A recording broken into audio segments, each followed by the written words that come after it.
Bonjour à tous, je m'appelle Maria Ramar, je suis doctorante en troisième année à l'ENS Rennes ainsi qu'à l'Institut physique de Rennes et en TESIFRE avec l'entreprise Rossignol. Je suis encadrée par Olivier Carbra, Mathieu Miroir et Romain Laniel et je vais vous présenter aujourd'hui mes travaux autour de la réduction de l'impact environnemental d'une machine de découpe laser et comment et pourquoi je me suis concentrée sur le choix du gaz d'assistance. C'est des travaux que j'ai notamment eu l'occasion de présenter lors du 19e colloque SMART qui s'est déroulé en mai 2025 à Vaugué.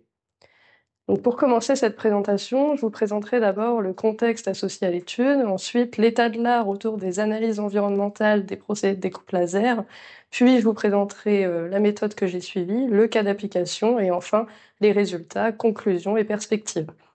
Pour commencer par le contexte, en 2011 et à l'échelle européenne, la Commission européenne a publié une feuille de route visant à atteindre une économie sobre en carbone à l'horizon 2050. Puis en 2015, à l'échelle internationale, les dirigeants mondiaux se sont réunis à la conférence sur les changements climatiques et ont adopté les accords de Paris. Suite à ça, la même année et à l'échelle nationale, il y a eu l'élaboration d'une stratégie nationale bas carbone visant à guider les différents secteurs vers cette transition. On peut suivre notamment la répartition sectorielle des émissions de gaz à effet de serre en France en millions de tonnes CO2 équivalents. Ce sont des données récoltées par le CITPA ici en 2019 et on peut voir que pour le secteur qui m'intéresse plus particulièrement, celui de l'industrie manufacturière, il représente 18% des émissions. Donc il y a des solutions innovantes et durables à apporter à ce secteur. On peut aussi noter qu'en 2019, il y a eu l'adoption de la loi Pacte. Cette loi, elle vise à responsabiliser les entreprises dans leur contribution aux enjeux du développement durable, notamment en adoptant des démarches dites RSE, donc de responsabilité sociétale des entreprises. Finalement, tout ce contexte réglementaire justifie l'engouement des industriels à proposer des solutions plus innovantes et plus durables pour prendre en considération cette transition. Ce qui justifie aussi l'essor de partenariats avec des laboratoires de recherche, comme c'est le cas pour ma thèse CIFRE, donc avec une entreprise qui vise à réduire l'impact environnemental de son procédé de découpe laser. Et je vais vous présenter maintenant le procédé en lui-même. Donc ici, vous avez un schéma de ce que peut représenter une implantation de découpe laser en industrie, et puis rapidement une vidéo in situ pour voir comment se passe une découpe laser métallique.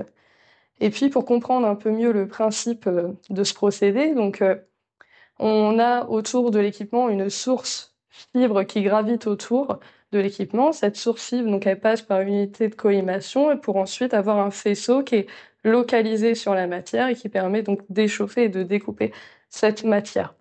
On a également l'apport d'un gaz d'assistance. Ce gaz d'assistance, il a plusieurs fonctions. Il permet à la fois de refroidir la coupe, il permet aussi d'aider l'éjection de la matière fondue grâce à la pression.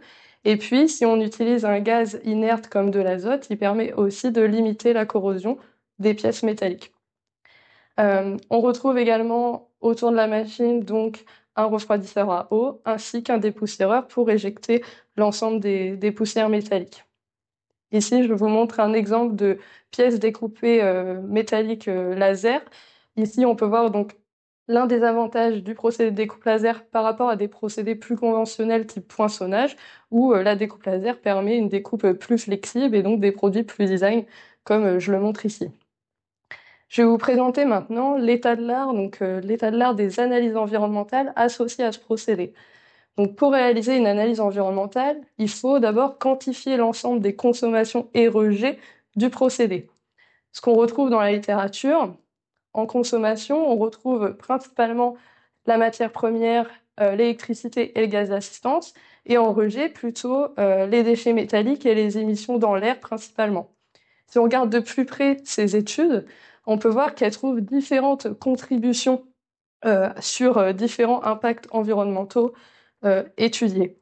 Et puis, elles s'intéressent toutes à l'analyse environnementale de machines de découpe laser CO2, donc plutôt de première génération. Et puis, elles proposent aussi notamment quelques perspectives pour réduire l'impact environnemental, donc comme remplacer certains équipements électriques, changer les modes d'économie d'énergie, internaliser la production du gaz d'assistance, et plusieurs autres perspectives. Ce qu'on peut retenir de cet état de l'art, c'est d'abord un premier verrou qui concerne le fait qu'il y a uniquement des analyses environnementales faites sur des procédés de première génération. Donc il serait intéressant de proposer une analyse environnementale d'un procédé de seconde génération qu'on retrouve aujourd'hui beaucoup plus dans l'industrie, à savoir les procédés de découpe laser fibre. Ensuite, deuxième verrou qu'on peut retenir, c'est que les perspectives listées dans la littérature se concentrent principalement sur la consommation électrique et la réduction de cette consommation électrique. Et on retrouve notamment beaucoup d'études qui sont pas des analyses environnementales, mais plutôt des études énergétiques, donc qui s'intéressent uniquement à la part de l'électricité. Troisième verrou, c'est qu'il n'y a pas eu réellement de mise en œuvre d'une solution pour réduire l'impact environnemental du procédé. Donc finalement, je vais vous présenter maintenant une méthode qui va permettre de répondre à ces trois verrous. Donc pour ça, je rappelle le besoin de la méthode, c'est d'identifier des alternatives de production qui puissent permettre de réduire un ou plusieurs impacts environnementaux. Et l'objectif, ça va être de faire le choix du meilleur compromis de performance multicritère. Pour commencer, on va faire une analyse environnementale du procédé de référence. Et là, je m'appuie très clairement sur les 4 étapes de l'analyse de cycle de vie, avec d'abord la définition du périmètre d'étude, puis une partie modélisation avec l'inventaire des données et l'évaluation des impacts environnementaux.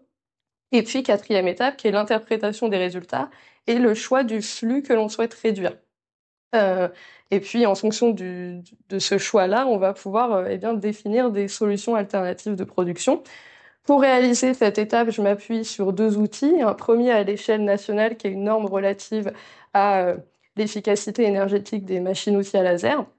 Et puis, un outil plutôt à l'échelle européenne, qui est le Product Environmental Footprint, qui me donne des recommandations, notamment sur la méthode d'évaluation des impacts environnementaux à utiliser, la base de données à utiliser, et puis les différentes catégories d'impact à évaluer, ainsi que leur fiabilité.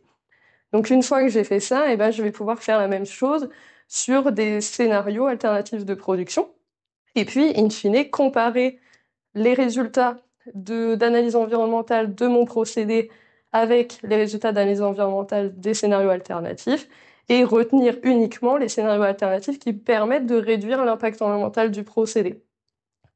Ensuite, ces solutions que j'aurai retenues, je vais les évaluer économiquement et techniquement et comparer économiquement et techniquement ces solutions avec mon procédé de référence pour, in fine, faire le choix du meilleur compromis de performance multicritère. Donc, je vais vous présenter maintenant le cas d'application de cette méthode et je vais commencer par l'étape 1 de l'analyse environnementale du procédé de référence, à savoir la définition du périmètre d'étude. Donc, pour ça, je m'appuierai sur une machine de découpe laser industrielle et une puissance de 3 kW qui découpe des aciers et des aciers inoxydables. Et je m'appuierai donc sur le changement climatique en kilogrammes CO2 équivalent, puisque c'est un impact fiable selon le PEF et c'est l'impact qui sera retenu par l'industriel. Je vais vous présenter maintenant l'inventaire des données. Donc pour ça, je m'appuie sur un outil graphique qui est l'arbre des processus, en retrouvant au centre le système d'études, donc qui correspond à mon procédé de découpe laser. Et puis, je viens lister l'ensemble des consommations et rejets et puis les quantifier. Donc pour les mesurer, j'installe notamment une balance des relevés manuscrits en production pour récupérer les données de matière et de déchets. J'installe un énergimètre pour récolter la consommation électrique de la machine.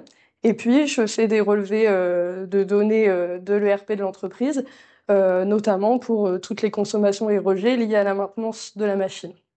Une fois que j'ai ces données-là, je vais pouvoir les modéliser dans le logiciel d'analyse de cycle de vie, donc, qui est OpenLCA, et je vais pouvoir aller chercher des processus de production existants pour chacun de ces flux. Donc, par exemple, pour la production d'acier et d'inox, je sais que la matière que l'on reçoit donc, est laminée à froid. Donc, je vais aller chercher le processus de production d'acier et d'inox dans la base de données et je vais ajouter une étape de laminage à froid pour être au plus proche de mon système d'études. Pareil pour le gaz d'assistance où je vais pouvoir ajuster des processus déjà existants dans la base de données et donner des données réelles concernant le fournisseur en tonnes par kilomètre. Une fois que cette modélisation est faite, je vais pouvoir évaluer les impacts environnementaux. Et je le rappelle, pour cette étude, je m'intéresserai uniquement au changement climatique en kilogrammes CO2 équivalent et pour un mois de production. On peut voir donc pour un mois de production, 81% de la consommation d'acier en fait représente la part la plus importante de l'impact, et puis 11% lié à l'inox. Donc au total, 94% représente la consommation de matières premières.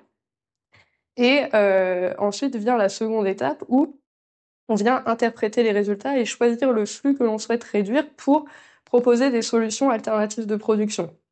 Ici, proposer des solutions alternatives de production au niveau de la consommation de matière paraît compliqué, puisque faudrait donc soit réduire notre consommation, soit investir dans de la recherche pour étudier des matériaux recyclés, par exemple. Et donc, c'est pour cela que je me suis plutôt intéressée aux 5% liés au gaz d'assistance ici.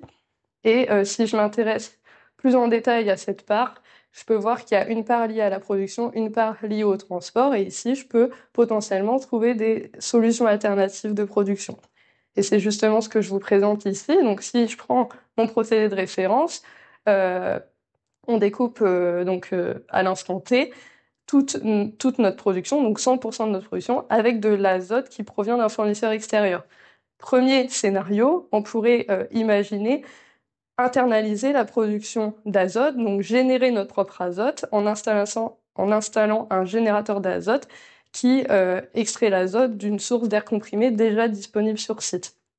Deuxième scénario, on pourrait s'intéresser à utiliser directement l'air comprimé disponible sur site en y ajoutant un traitement de l'air par exemple. Troisième scénario, un scénario plutôt hybride où on utiliserait à la fois de l'air comprimé, à la fois de l'azote. Je vais vous présenter dans un premier temps les résultats d'analyse environnementale pour conclure si oui ou non chacun de ces scénarios permettent de réduire l'impact environnemental. Donc ici, on retrouve tout en haut, sur cette barre-là, l'analyse environnementale pour notre procédé de référence. La part en vert correspond au 5% initial que l'on souhaite réduire. Et puis j'ai mis la part donc liée à la production et la part liée au transport. Et ensuite, on peut voir que chaque scénario permet de réduire l'impact environnemental du procédé. Donc pour l'instant, ils sont tous retenus. Et on va pouvoir passer à l'étape suivante, qui est de faire une comparaison économique et technique pour chacun de ces scénarios. Donc d'abord la comparaison économique, là j'ai ramené à un coût mensuel et on peut voir que le scénario 1 double les coûts mensuels par rapport au procédé de référence. Donc ici il ne sera pas retenu et ça c'est surtout lié à l'investissement important que représente une génération d'azote. Et donc on s'est plutôt concentré sur les deux derniers scénarios qui eux s'intéressent à la découpe à l'air comprimé. Donc pour ça, je vais vous présenter maintenant la comparaison technique entre une découpe à l'air comprimé et une découpe à l'azote, qui est notre procédé de référence. Donc j'ai d'abord vérifié la découpabilité à l'air comprimé sur l'ensemble de nos matériaux et de nos épaisseurs. Donc pour l'acier, on arrive à découper toutes les épaisseurs. Pareil pour l'inox. Par contre, on observe une limite de qualité à partir de 1,5 mm d'épaisseur, ou au-delà d'1,5 mm d'épaisseur, on a des bavures en fait qui persistent.